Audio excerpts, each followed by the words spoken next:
चलतु स्टार्ट करवा आज रेसिपी पनीर रोल पे आवश्यक सामग्री हूँ पनीर कैप्सिकम टमाटो पियाज एंड गाजर। चलतु स्टार्ट करवा।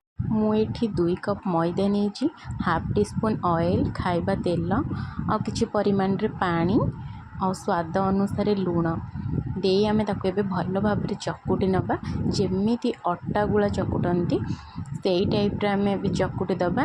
देखो यहीपर डो आम प्रस्तुत करके रखीदबा ताकू आम कभर करके रखीदबा। कभर करके रखीदबा। पनीर को काढ़ी नौची गोटे प्लेट को एबे पनीर को काढ़ी देली एथिरे मु एबे 2 टेबल स्पून दही ऐड करदेली। तो टिके लूण स्वाद अनुसार लूण मीट मसला लंका गुंड ताकू देकी मुझे मैरिनेट कर देती। से मैरिनेट कर पनीर को मुझे कड़ाई रे पकेदेली कैप्सिकम पकेदेली गाजर पकेदेली पियाज पकेदेली ताकू एबे मु भल भाव टिके भाजी देबी। टिके लूण पकेदेली एबे आमे सेतिरे किछि गुंड मसला ऐड करदबा। तो एबे मु एबे चिली सॉस और टमाटो सॉस एबे टिके पकेदेली। एबे आमे स्टफिंग गुडा काढी नबा। एबे रेडी हो गला हमर स्टफिंग। चलंतु जिबा एबे आमे नेक्स्ट स्टेप को आमे जो डो को कवर करके रखिथिले ताकू एबे आमे अटा गुला शेप रो करि दबा। ताकू आमे रोटी शेप धली बेली नबा एही परि भाबे ताकू आमे एमती छुरी रे लेयर कट करि नबा। लच्छा पराटा जेमिति बना हुए सही टाइप रो आमे पुणी बनैबा। देखंतु एही टाइप रो बनैबा आपण माने।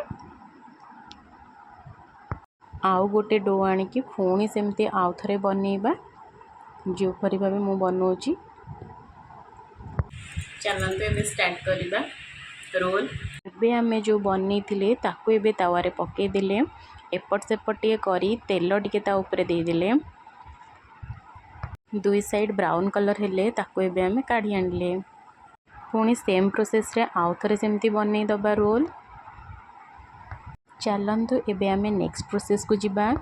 एबे आमे रोल रे स्टफिंग दे दबा किछि कट्टा पियाज tomato black salt tomato ketchup chilli sauce दे दबा। एबे रेडी हो गला मो पनीर रोल। मो पुओ को एबे कहली कि तू टेस्ट करी कह केमती लागुची। तो ताकू तो भल लगिला। जदि आपण मानकु भल लगी थाए ताहले लाइक शेयर कमेंट करबा को जमा भी भूलिबेनी। रहिली जय जगन्नाथ।